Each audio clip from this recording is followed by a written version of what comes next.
이 본문 말씀으로 성령의 사람이 힘쓸 일, 이런 제목으로 말씀을 나누겠습니다. 갈라디아서는 율법과 복음을 비교하고 있습니다. 성령과 육체를 비교하고 있습니다. 또 역시 성령의 사람과 육체의 사람을 비교하고 있습니다. 그런 비교의 문맥 속에서 오늘 성령의 사람이 힘써야 되는, 성령의 사람, 복음의 사람이 힘써야 되는 것이 무엇인지 이제 갈라디아 마지막 결론 부분에 거의 다다랐습니다. 그래서 오늘은 성령의 사람이 힘쓸 일, 이런 제목으로 말씀을 함께 나눕니다. 씨라고 하는 것이 있죠. 씨는 그 속에 무엇이 있냐면 생명이 있습니다. 그래서 씨를 심으면 거기에 물을 주고 땅의 그름이 온도가 적당하면 그럼 거기에서 이 씨가 싹스로 그렇게 줄기가 나오고 나무가 되고 열매를 맺는, 이게 바로 씨입니다. 씨는 아무리 작은 것이라도 그 속에 생명이 있어서 땅을 뚫고 생명의 열매를 맺게 하는 것이 그게 씨입니다. 그러나 아무리 씨처럼 생기도 죽은 씨다, 썩은 씨다, 그리고 그 씨가 그 속에 생명 없는 가짜다, 이러면 그냥 아무리 적당한 온도와 습도와 그름을 땅에 묻어도 거기에는 생명이 나오지를 않는 것입니다. 이런 현상은 우리 신앙생활 속에도 그대로 볼 수 있습니다. 믿음의 사람들에게는 생명의 씨가 뿌려졌습니다. 믿습니까? 그 생명의 씨는 바로 뭐냐? 성령입니다. 우리가 성령으로 거듭났고 성령이 우리 안에 내주하고 계십니다. 성령이 있는 사람은 생명이 있고 성령이 없는 사람은 생명이 없습니다. 성령이 있는 사람은 거듭난 사람이고 거듭나지 않는 사람 속에는 성령이 없습니다. 아무리 온화하고 아무리 부처님처럼 생겼다 할지라도 성령이 없는 사람 속에는 영원한 생명이 없는 것입니다. 그래서 성령이 있는 사람은 생명이 있고 성령이 그 속에 없는 사람은 생명이 없다. 그래서 생명이 있는 사람, 성령의 사람은 반드시 성령의 열매를 삶으로 맺게 되는 것입니다. 성령이 하시는 그 일을 알고 그 성령의 통로가 되어서 성령의 열매를 맺는 줄로 믿습니다. 그러면 성령의 사람이 힘쓰는 일은 뭔지, 첫째는 말씀을 배우고 그 말씀 안에 굳건하게 서는 것입니다. 6절 말씀을 같이 보겠습니다. 읽습니다. 말씀을 받는 자는 말씀을 가르치는 자와 모든 좋은 것을 함께 하라. 왜 말씀을 받는 자는 말씀을 가르치는 자와 모든 좋은 것을 왜 함께 해야 할까요? 말씀을 가르치고 배우는 그 일이 바로 생명같이 소중한 일이기 때문에 그렇습니다. 생명으로 거듭난 사람, 그러니까 성령으로 거듭난 사람은 이미 그 안에 생명의 씨를 가지고 있기 때문에 생명의 말씀, 하나님의 말씀을 들으면 그 생명이 힘을 얻고 그 생명이 자라가는 줄로 믿습니다. 그래서 성령의 사람에게는 하나님의 말씀이 생명의 양식이 되는 것입니다. 그래서 그 양식 먹고 영적인 일에 힘을 쓰고 그 양식 먹고 그리고 하나님의 사명을 감당하게 되는 것입니다. 그런데 그 양식을 먹지 못하면 힘을 못 쓰게 되는 거죠. 그래서 성령이 그 속에 있는 사람은 생명의 양식을 먹어야 됩니다. 반드시 먹어야 됩니다. 그러나 거듭나지 못한 사람, 다시 말해서 성령이 그 안에 없는 사람은 하나님의 말씀이 세상 지겨운 것이 됩니다. 너무너무 하나님의 말씀이 지겹습니다. 예를 들어서 예수님의 십자가, 하나님의 사랑, 이런 이야기하면 벌써 성령의 사람은 예수님의 십자가, 복음을 들으면 그 마음속에 기쁨이 있고 힘이 생기고, 그리고 어떻게 하면 복음을 이렇게 듣고 저렇게 듣고, 그래서 그 복음의 말씀이 깨달아지면 기쁘고, 그리고 말씀 듣고 예배 드리는 것이 그게 영의 힘을 얻고, 예배를 드리고 말씀을 듣고 나면 내 영혼이 막 기쁨이 있고 힘이 생기는데, 그런데 성령이 그 속에 없는 사람은 이 말씀이 세상 지겹습니다. 그래서 막 찬양하고 공연하고 이런 거는 실컷 봤는데, 이쪽 뭐 신기하다 이래 봤는데, 근데 하나님의 말씀을 들으려고 하면 그때부터는 10분도 못 견딥니다. 이게 한국말은 한국말인데 못 알아듣는 겁니다. 도무지 이게 도대체 무슨 말인지, 성경 읽으라고 주면 성경이 무슨 말인지 도무지 알아들을 수가 없는 것입니다. 그러니까 한두 페이지 보다가 이 재미없다 하고 성경이 더 이상 읽혀지지 않습니다. 재미가 없습니다. 왜? 그 안에 성령이었기 때문에 그 생명의 말씀이, 그 영적인 말씀이 자기에게 양식이 되지를 않는 것입니다. 교회는 언제나 하나님의 말씀의 은혜가 풍성한 잔치집이 되어야 될 줄로 믿습니다. 우리가 먹는 것도 교회에서 뭐 커피도 마시고 밥도 식당에서 맛있게 해가지고 먹고 나눠 먹고, 그렇게 또 집에서 또 맛있는 거 사가지고 오고, 어디 여행 갔다 오면 또 맛있는 거 사가지고 같이 나눠 먹고, 이렇게 먹는 것도 풍성하고 그런 기쁨도 있지만은, 그러나 아무리 그런 것들이 많다 할지라도, 교회에서 아무리 커피를 공짜로 주고 빵을 공짜로 주고 밥을 공짜로 준다 할지라도 하나님의 말씀이 그 안에 없으면 그 공동체는, 교회 공동체는 힘을 쓰지를 못합니다. 빵 먹으러 오는 사람, 밥 먹으러 오는 사람은 힘쓰지 못합니다. 영혼의 양식을 먹고 생명의 말씀을 먹는 사람이 힘씁니다. 말씀의 은혜가 풍성한 말씀의 잔치집이 되어야 되는 줄로 믿습니다. 그래서 예배 시간마다 하나님의 말씀에 풍성한 식탁, 영혼의 식탁이 풍성해야 될 줄로 믿습니다. 그래서요, 하나님의 말씀을 전하는 사람이 말씀을 연구하고 말씀을 깨달아서 그 말씀을 바르게 전하는 그 사람, 메신저도 중요한 것입니다. 왜냐하면 하나님께서는 이 세상에 하나님의 말씀을 주실 때에 성경책으로도 주시지만은, 하나님의 말씀은 캐리그마예요. 캐리그마. 내가 리딩해서 읽고 공부하는 것도 있지만은, 그러나 믿음은 어디에서 난다고 했습니까? 들음이라고요. 들음이라고 하는 것은 뭐냐면, 초대교회 때 사도들이 선포했듯이, 하나님 말씀을 선포했듯이, 하나님께서는 우리 개혁교회 성경대로의 교회에서는 하나님의 말씀이 강론되어지고 선포되게 하셨어요. 그래서 선포되는 말씀을 듣도록 하셨어요. 그래서 선포되는 말씀의 메신저가 그래서 중요한 것입니다.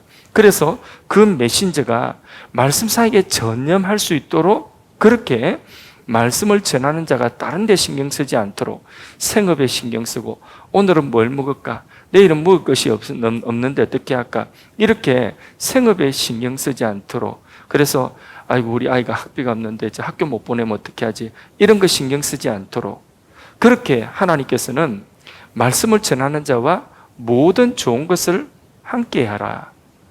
그 첫 번째가 뭐냐면 물질적인 것입니다. 물질적인 것에 신경 쓰지 않도록 말씀을 전한 자와 모든 좋은 것을 함께 하라. 이렇게 성경이 말씀하고 있는 것입니다. 그래서 구약에 우리 민수기 계속해서 한 며칠 동안 새벽 시간에, 강의 시간에 레위 지파에 대해서 한 두세 시간 정도 했는데, 레위 지파는 백성의 숫자에서 제외하라. 백성의 숫자에 치주지 마라. 그 백성들의 숫자를 헤아리는 이유가 뭐냐 하면 바로 군사력이고 노동력이거든요. 그러니까 이스라엘에 전쟁이 일어났을 때에 전쟁에 나가는 군사의 숫자를, 전쟁에 싸울 만한 사람들, 그래서 어린아이는 숫자에 안 넣죠. 그죠? 그래서 군대에 나갈 만한 사람, 성인 남자의 숫자를 세거든요. 거기에 레위인은 넣지 마라. 아무리 전쟁이 딸리고 아무리 전투에서 밀린다 할지라도 레위인 끌어다가 그 전쟁터에 보내가지고 전쟁하도록 하지 마라. 그건 없는 거다. 그렇게 말했죠. 그죠? 노동력. 아무리 지금 급하게 뭘 복구 공사를 해야 되는데, 그런데 아무리 급해도 레위인들은 데리다가 거기 노동력으로, 경제력으로 쓰려고 하지 마라. 숫자, 이스라엘의 GDP에 거기에 그 레위인의 노동력은 빼라. 오히려 너희가 11조 해가지고 너희가 그 레위인들을 먹여 살려라. 이렇게 말씀을 하고 있어요. 그게 뭐냐면 바로 하나님의 영적 원리거든요. 하나님께서 성막의 구약 같으면 성막에 일하는 사람의 그 레위인들이 무엇에 전념하도록? 그 성막의 일에 전념하도록. 그래서 그 성막의 일에 전념하면 보세요. 12지파 중에서 군사력이 한 지파가 빠집니다. 적지 않죠. 그죠? 그죠? 그리고 노동력, 경제력에 한 지파가 빠집니다. 오히려 이 한 지파를 먹여 살려야 돼요. 이게 손실이 크지요. 손실이 절대로 적은 게 아닙니다. 10분의 1을 떼가지고 낸다? 이건 손실이 눈에 드러나는 것입니다. 그렇기 때문에 이거는 믿음이 없으면 할 수 없는 거예요. 어떤 믿음? 이 레위인들이 하나님께 성전에서 예배를 잘 드리고 성막의 제사를 이 레위인들이 아주 하나님 말씀대로 잘 그렇게 성막의 제사를 완성적으로, 성공적으로 잘 드리면, 그러면 하나님이 그것을 통해서 이 이스라엘 나라를 지키고 보호하시고 먹을 것 채워주신다. 복을 주신다. 그거예요. 이 레위인들이 있기 때문에 이 레위인들의 제사를 통해서 백성들의 죄가 사하여지고 하나님의 진노의 불이 누구로 떨어지고 하나님의 그 소멸하시는 엄청난 그 불이 뭐가 되느냐? 은혜와 축복과 부흥의 불이 되게 한다. 그게 레위인의 역할이에요. 그럼 영적으로 보면 이 레위인의 역할이 사실상 제일 중요한 일이에요. 그렇기 때문에 레위인은 노동력에서 제외하라. 그게 원리거든요. 여기 똑같은 원리예요. 말씀을 받는 자는 말씀을 가르치는 자와 모든 좋은 것을 함께 하라. 그래서 그가 그 물질로 인하여서 말씀을 연구하고 말씀을 전하는 일에 염려와 근심이 없도록 하라. 그래서 자기가 당신도 직업까지 하지, 당신도 돈 벌어서 당신 건 당신이 서 이렇게 한다면, 그러면 열심히 막 일을 하고 직업까지 와서 남는 시간에 말씀을 연구하다가 너무 피곤하니까 꾸벅꾸벅 졸고, 그러다가 말씀 전하는 시간에 그냥 나와가지고 자기 생각에 있는 거 이야기하고 이러면 안 된다는 거죠. 그러니까 중국이나 이런 우리 여기 요한 목사님 사모님도 있지만은 그 사역자들 보면 교회가 가정교회 같은 그 교회에서는 이 사역자들의 이 생활이 안 되거든요. 그러니까 뭐 하냐면 똑같이 일해요. 똑같이 일하고 똑같이 그들하고 같이 밭에서 일하다가 이제 예배 시간 되면 얼른 들어와가지고 그냥 성경 이렇게 한 구절 찾아가지고 그냥 이야기 저 이야기 하는 거죠. 예. 그래서 오늘 뭐 소가 놓은 이야기 뭐 그런 이야기 하다가 그냥 마는 겁니다. 우리 뜨겁게 기도하자, 뜨겁게 기도하고. 그러니까 영적으로 교회가 풍성하게 건강하게 자라갈 수가 없고 신앙이 풍성하게 건강하게 자라갈 수가 없는 것입니다.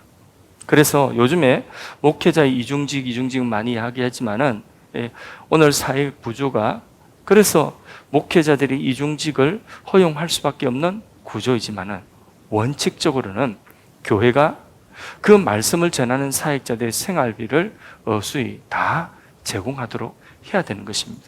그래서 이런 일에 제한이 없이, 이런 일에 근심이 없이 말씀 사역을 하고 말씀을 연구하고 전하는 일에 전념하도록 해야 하는 줄로 믿습니다. 그런 면에서 이제 저는 너무 이제 그런 좋은 환경 속에서 우리 성도님들의 배려 속에서 그렇게 말씀에 전념할 수 있도록 해주어서 저는 너무나 고맙고 감사한데, 많은 분들이 이 영적인 원리를 잘못 오해가지고 봐라, 바울이 장막 만드는 일을 했지 않냐, 그러니까 목회자들도 가서 자기 거는 자기가 벌어가지고 먹고 우리하고 똑같이 우리 만인 제사장이다, 그렇게 하면 그거는 사실상 말씀의 가치를 모르는 거예요. 그는 생각이 아주 대단히 진보적이고 개혁적인 것 같지만은 말씀의 가치를 모르는 거예요. 말씀을 전하는 자의 가치와 그 말씀 자체의 가치를 모르는 것입니다. 그래서 그것도 가만히 생각해 보면요, 그 해석도 잘못됐어요.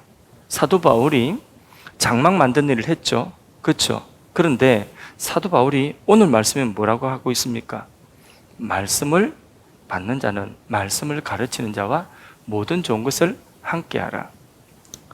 밭가는 소의 그 입에다가 이게 망을 씌우지 마라. 밭을 가면서 밭을 가는 데서 나오는 그 곡식을 먹어야지 소가 힘을 쓴다. 그걸 뭐 하면서 그 말씀을 비유를 하셨어요? 사역자들의 그 사역에 대한 부분을 이야기하면서 그 이야기를 하셨어요. 마땅히 받는 것이 마땅하다.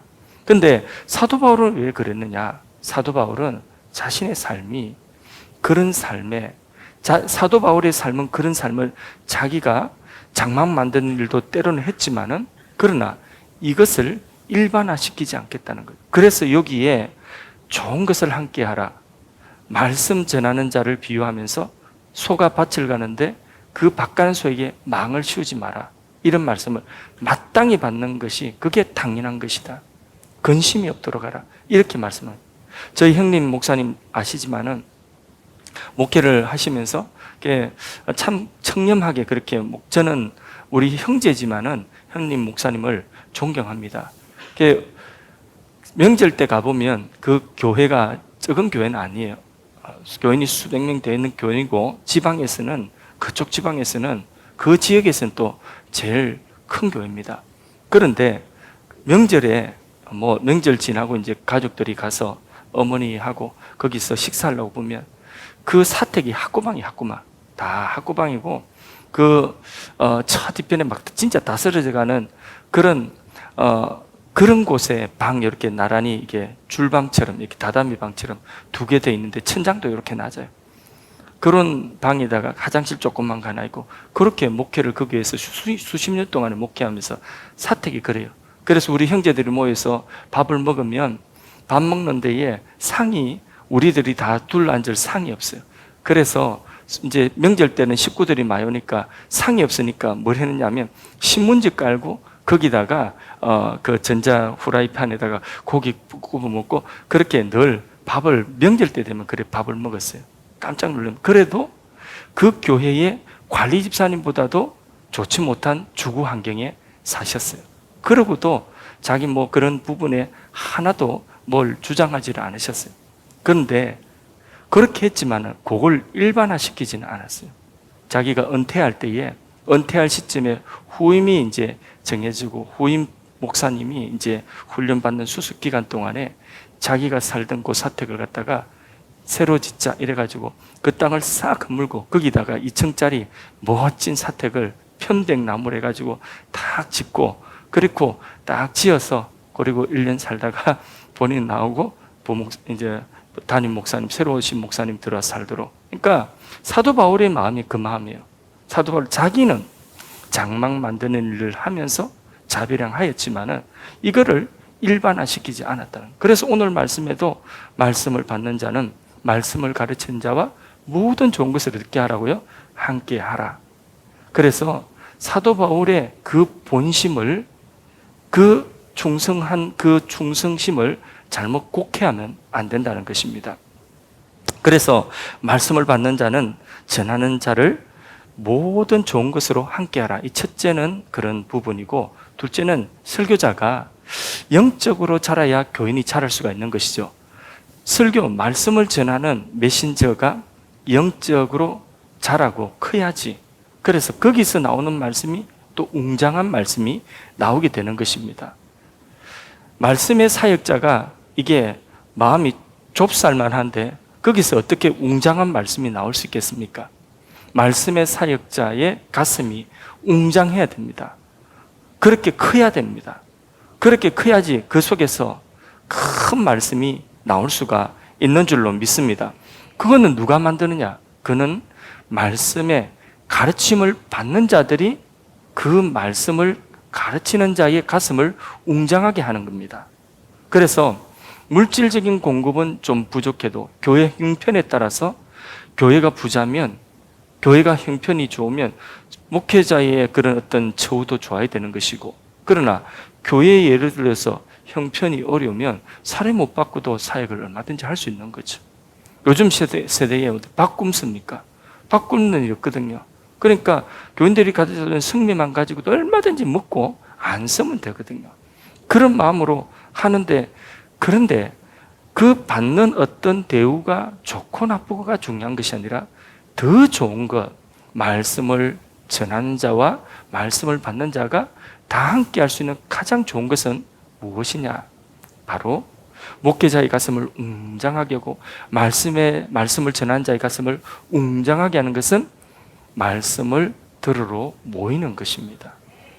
말씀을 들으러 모여서 그 말씀을 이 말씀은 하나님의 말씀이다 하고 사람의 말로 듣지 않고 하나님의 말씀으로 들을 수 있는 그 청중이 있을 때에 그 말씀 전하는 자는 복받은 사람인 것이죠. 할렐루야. 그래서요, 어떤 목사님은 제가 알고 있는 그분 유명한 목사님이에요. 개변적으로 알고 있는 목사님 아닌데, 근데 그런 목사님 제가 알기로 몇몇 분이 계십니다. 이분들이 목회 사역을 처음 할 때에 그분들이 목회하는 그곳에서 열심히 목회를 했습니다. 한 교회에서 10년 넘게 목회를 했는데, 그런데 열매가 없는 거예요. 그러니까 드러나지 않았어요.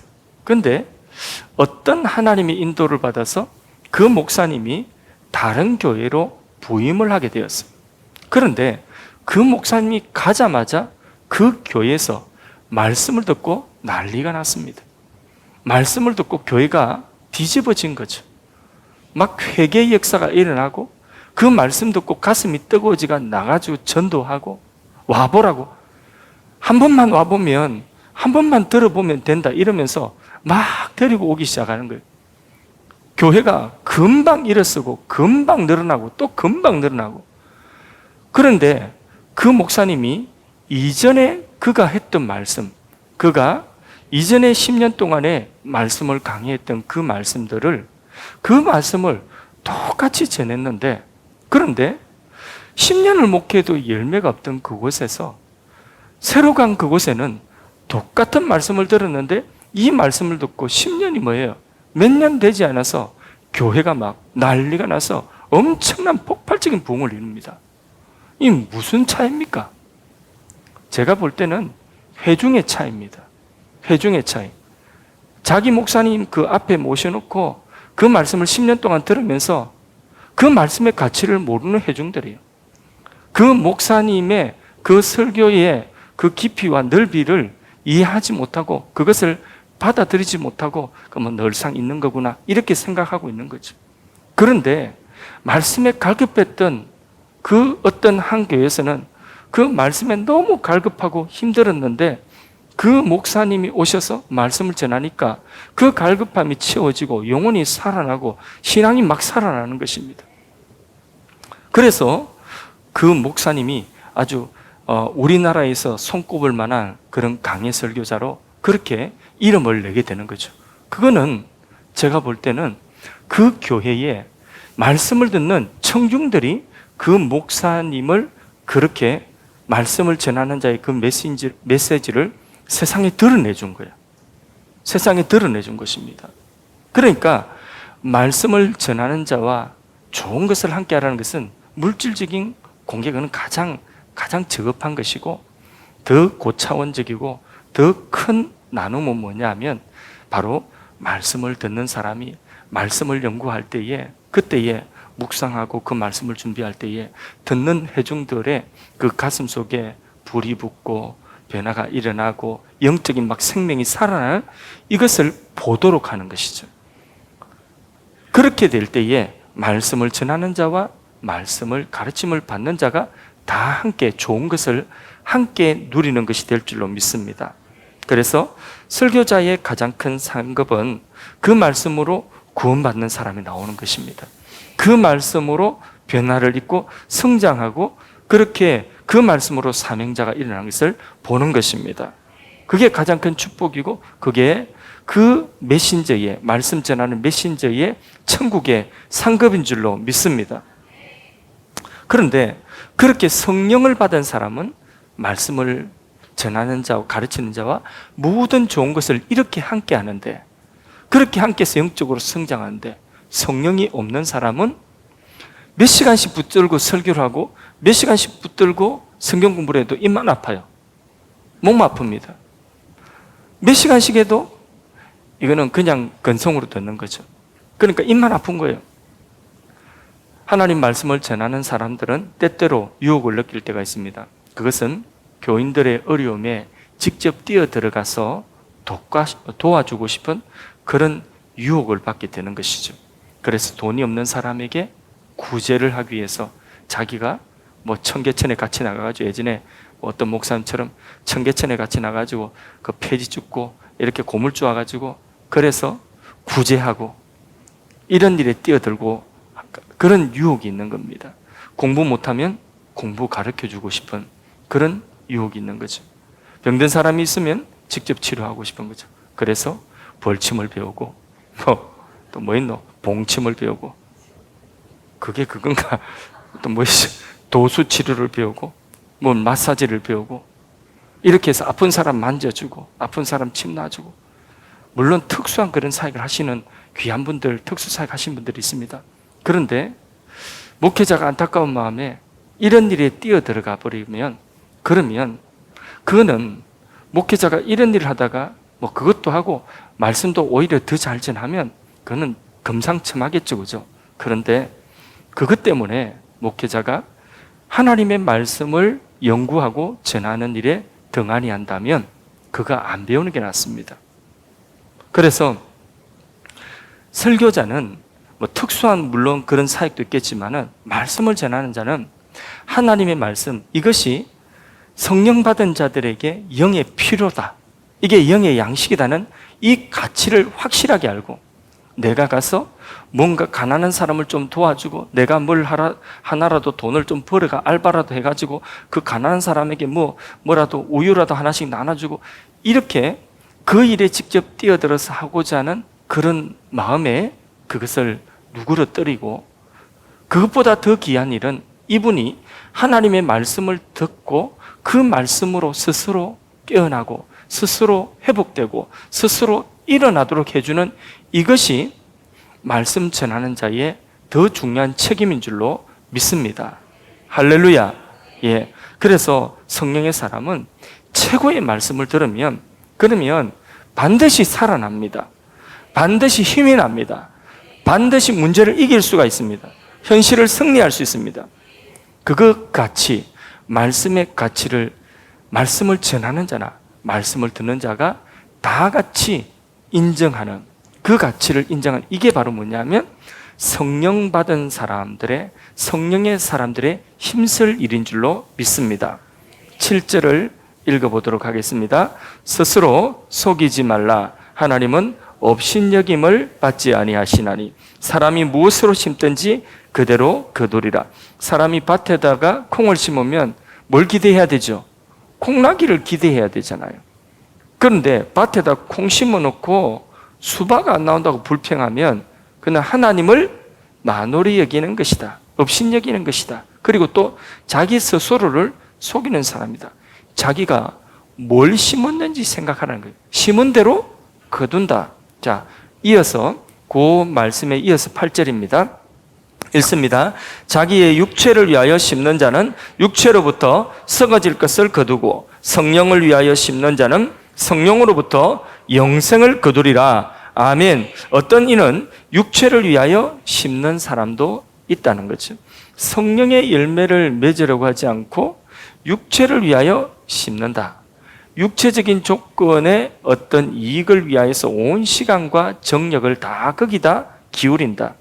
그것이 얻고자 하는 그 열매가 재물이든지 아니면 자기 신체를 가꾸는 것이든지 아니면 뭐 자기 뭔가를 또 뭐 스펙을 쌓는 것이라든지 이래 어쨌든 간에 자기 자신의 육체를 위하여서 이 세상에 잠시 있다 없어질 것을 위해서 자기 시간과 정력을 거기다가 다 심는다.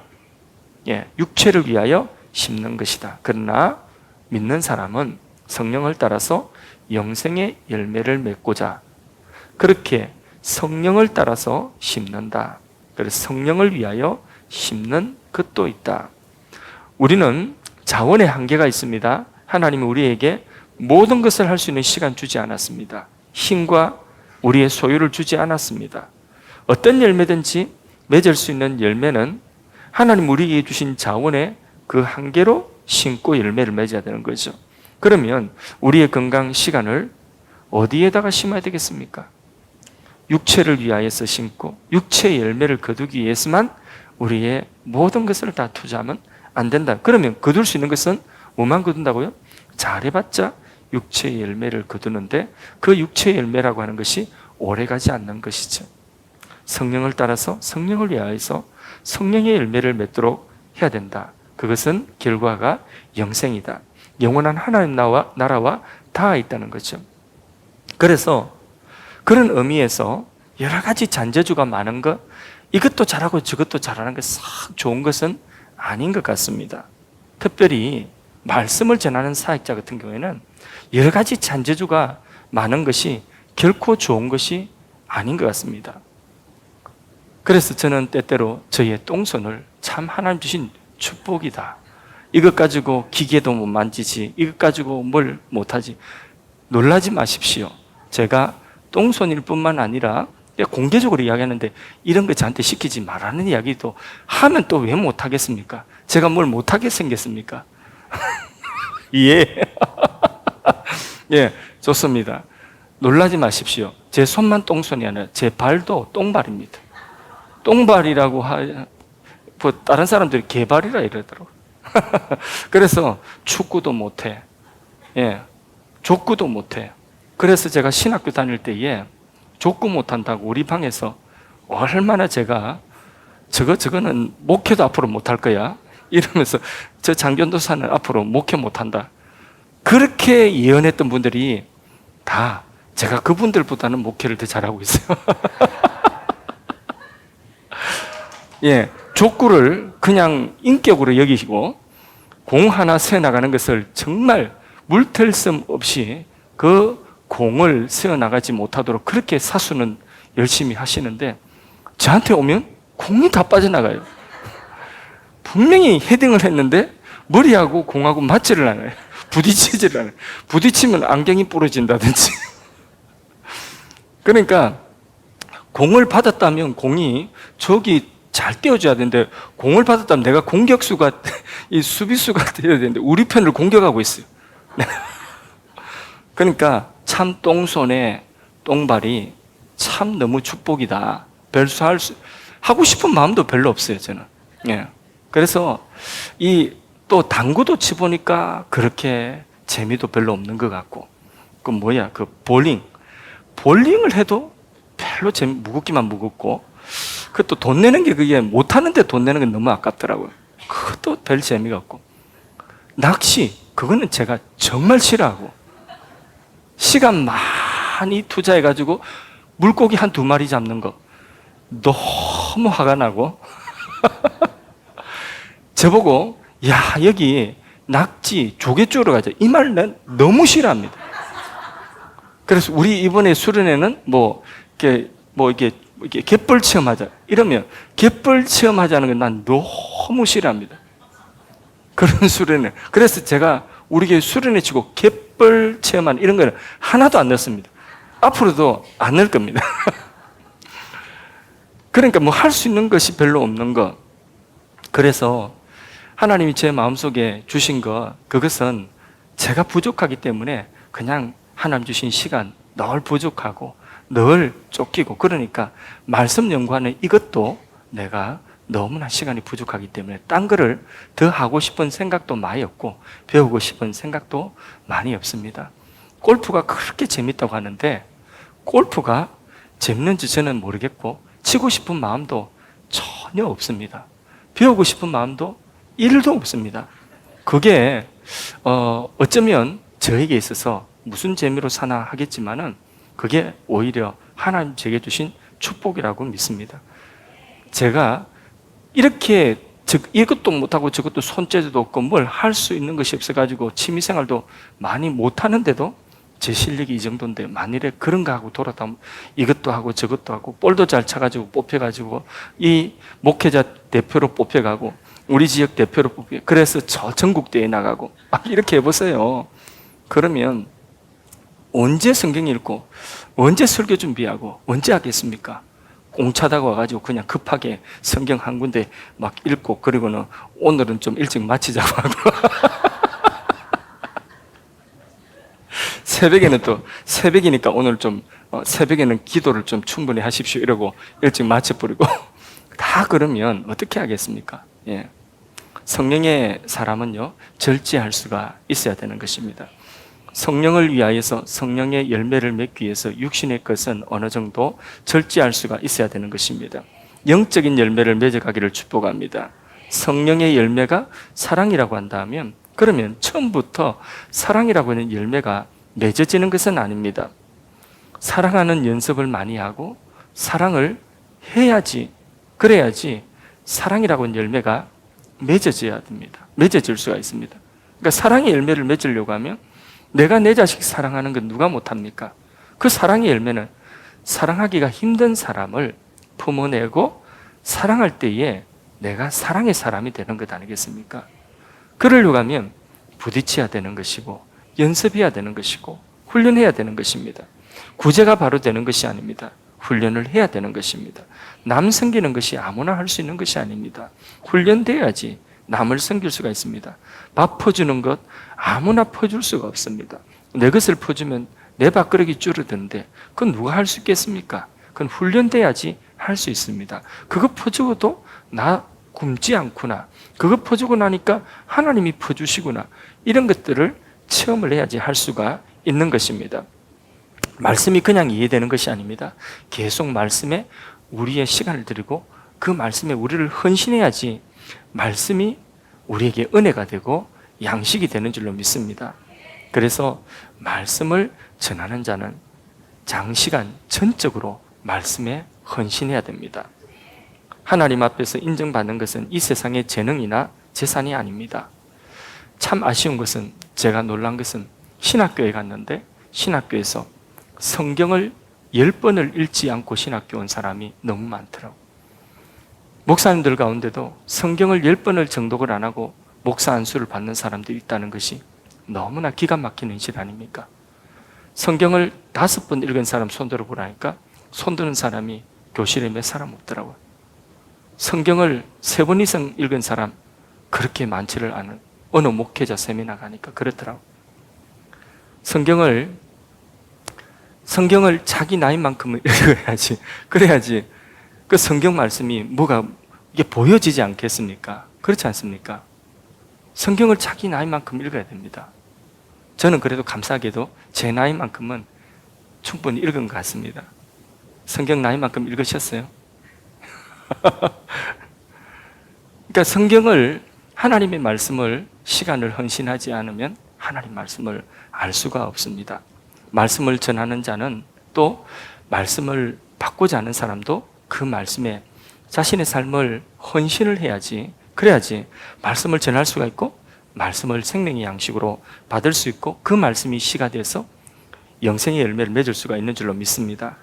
그렇게 우리가 성령을 따라서 말씀을 잘 배우고 그 말씀을 따라 살아가는 그 삶에 반드시 열매가 있는데 그 열매가 빨리 안 될 때가 많거든요. 열매라고 하는 좋은 열매는 기다려야 되는 거거든요. 그래서 선을 행하되 낙심하지 말라. 9절 읽습니다. 우리가 선을 행하되 낙심하지 말지니 포기하지 아니하면 때가 이름에 거두리라. 아멘. 우리는 세상에서 모든 것이 빨리빨리 돼야 직성이 풀립니다. 그렇죠? 사람들이 성질이 급한 이유가 뭐냐? 가만히 생각해 보니까 이 세상 살아가는 시간이 너무 짧다고 느낀다. 너무 짧다. 세상 사람들은 그렇게 하는 것이 이상한 일은 아닙니다. 그러나 영생의 열매는 빨리빨리 그렇게 맺혀지는 것이 아닙니다.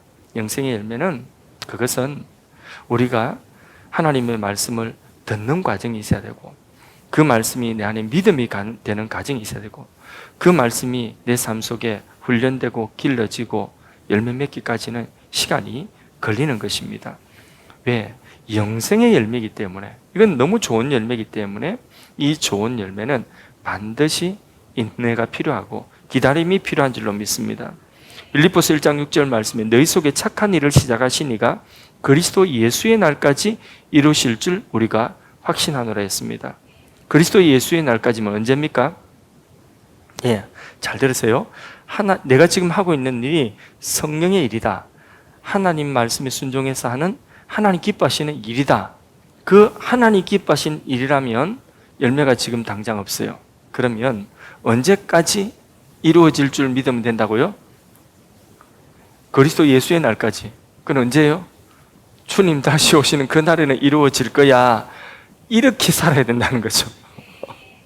그러니까 성령의 사랑과 육신의 사람 특징, 이걸 기다리지 못하는 것입니다. 그래서 성령의 사랑과 육신의 사람, 또 성령으로 하는 일과 육신에 하는 일은 차이가 있습니다.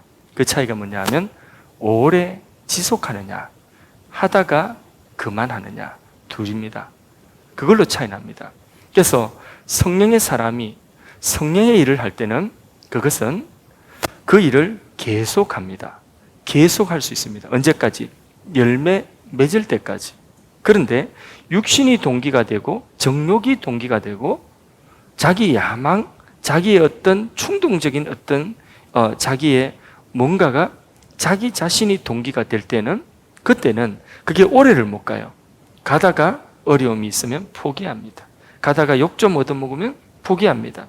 가다가 누가 알아주지 않으면 포기합니다. 그러나 성령으로 인한 것은요, 반드시 때가 있고 그때에 많은 열매를 하나님께서 거두게 하실 것을 믿고, 또 그 성령의 열매라고 하는 것은 내 밖에 있는 것도 열매지만 그 성령의 열매라고 하는 것은 사실은 내 안에 있는 나의 열매거든요. 나의 인격의 열매거든요. 나의 성화의 열매이기 때문에 내가 사랑을 했는데 사랑이 무시당한다. 내가 사랑을 했는데 그 사랑이 사람들에게 인정받지 못한 상대방에게 거절당하고 무시당한다. 그러면 육신으로 하는 것은 금방 마음속에 내가 이렇게 했는데 안 받아줘. 그러니까 이게 상처가 되고 그게 그 사람을 몹쓸 사람 원수지게 되는 거죠. 그런데 이게 성령으로 하는 일 같으면, 그 성령으로 하는 일 같으면 이 사랑이 무시당하고 업신여긴다 할지라, 업신여김을 받는다 할지라도 이 사랑을 한 나는 뭐가 되는 거죠? 남는 거예요. 나는 사랑의 사람으로 남는 거예요. 나의 사랑은 그에게서 거절당하고 업신여김 당했지만은 나라고 하는 사람은 어떤 사람으로 남느냐? 사랑의 사람으로 남는 거예요. 성령의 열매는 내 안에서 맺어지는 것이기 때문에 이것은 걱정할 필요가 없습니다. 그래서 성령으로 하는 그 일은 끝까지 한다, 오래 한다, 계속한다, 그 특징이 있는 것입니다. 그런데 그 동기가 육신에 속한 것이라면 아무리 겉으로는 똑같은 좋은 일처럼 보이고 선한 일처럼 보이도 그것을 오래 하지 못하더라. 하다가 싸우더라. 하다가 불평하더라. 하다가 원망하더라. 포기하더라. 하다가 이상한 열매를 맺더라. 그거예요. 혹시나 우리 가운데 지금 선한 일을 하다가 낙심한 분이 있습니까? 절대 네버 낙심하지 마십시오. 지금의 어려움을 하나님이 나의 지금 중심을 달아보고 있는 시간으로 보시면 됩니다. 너의 중심이 육신으로부터 시작된 것인가? 너의 중심이 성령으로 시작된 것인가? 그것을, 그 중심을 달아보고 계신 거예요. 그 시간이라고 보면 됩니다. 틀림없을 것입니다. 그래서 어떤 분이 선교를 했다. 선교를 하는데 그 선교 사역이 너무 힘들다. 그리고 열매가 없다. 그래서 이거 때리쳐 버릴까? 자, 그런데 그 선교 사역을 하면서 낙심을 할 그때, 그런 상황이 올 때에 하나님께서 그 중심이 성령으로 인한 일인가? 아니면 나의 한순간의 충동으로 헌신한 것인가? 이게 이제 그 중심을 달아보는 시간이죠. 그래서 그 중심이 성령으로 말미암은 것이면 내가 있어야 되는 자리에 열매가 없다 할지라도 하나님이 보내주신 자리고 하나님이 있으라고 한 그 자리라면 나는 그 자리에 있다가 아무 열매 없이 그릇만 대고 간다고 해도 나의 일을 한 것으로 여기는 것입니다. 그렇게 하실 수가 있어야 돼요. 그게 바로 뭐냐면 성령으로 말미암은 일인 것입니다. 그러면 반드시 하는 그 중심을 보시고 그 중심이 확인되면 그를 통하여 주님이 하시는 열매, 그 열매를 맺게 될 줄로 믿습니다. 마지막 10절 읽고 정리하겠습니다. 그러므로 우리는 기회 있는 대로 모든 이에게 착한 일을 하되 더욱 믿음의 사람들에게 할지니라. 우리가 가진 믿음을 어디에 쓰겠습니까? 천국에 쓰겠습니까? 우리 믿음은 어디에? 지옥에 가서 쓰겠습니까? 어디에서 쓰겠습니까? 우리 믿음은 천국에서 쓴다. 지옥에서 쓴다. 질문이 그죠? 질문이 그죠? 질문이 잘못됐어요. 우리 믿음은 어디서 써야 됩니까? 우리 믿음은 이 세상에서 써야 되는 거죠. 천국에서는 믿음이 필요 없어요. 믿음은 바라는 것들이니까 그 바라는 것들의 실상은 천국에, 이미 우리가 믿음으로 바라는 것들을 실상으로 누리는 곳이 천국이에요. 그렇기 때문에 천국에서는 믿음 필요 없어요. 천국에서 소망도 필요 없어요. 천국에서는 그런 것이 필요 없어요. 이 세상에 있을 때 소망도 필요하고 이 세상에 있을 때에 우리 믿음이 필요한 거고, 믿음 사용할 수 있는 장은 이 세상 우리의 현실입니다. 성도에게 중요한 것은 우리가 우리의 현실, 우리의 주어진 그 상황 속에서 성령으로 말미암아 이 믿음 잘 지켜나가는 것인 줄로 믿습니다. 그러면 말씀을 맺습니다. 성도는 어떤 사람들인가? 성도는 자기 안에 이미 생명의 씨앗, 성령을 받아서 생명을 받은 사람입니다. 맞습니까? 그 생명을 키워나가고 생명력을 길러나가고 그 생명이 일하여 열매 맺도록 하기 위해서는 먼저 하나님의 말씀이 내게 들려져야 된다. 생명의 말씀이. 그 일을 힘쓰라는 거죠. 말씀을 전하는 자도 그 일을 힘써야 되고 말씀을 받는 자도 그 일에 힘써야 된다. 여기서 힘이 나온다. 예. 그리고 선을 행하다가 열매 없다고 낙심하지 말아라. 열매 없는 기간은 하나님 나의 중심을 육신으로 말미암은 것인가 성령으로 말미암은 것인가 나의 중심을 달아보시는 시간이다. 우리는 우리의 현실을 무시해서 안 됩니다. 우리 이 현실에서 반드시 성령의 열매 그리고 영생의 열매를 맺어가야 될 줄로 믿습니다. 우리가 힘써야 되는 것은 바로 성령 받은 우리가 힘써야 되는 것은 바로 이것입니다. 말씀으로 생명을 길러나가고 말씀으로 성령의 열매를 맺고 말씀으로 영원한 영생의 열매를 맺어가는 이 일에 우리가 힘써야 되는 줄로 믿습니다.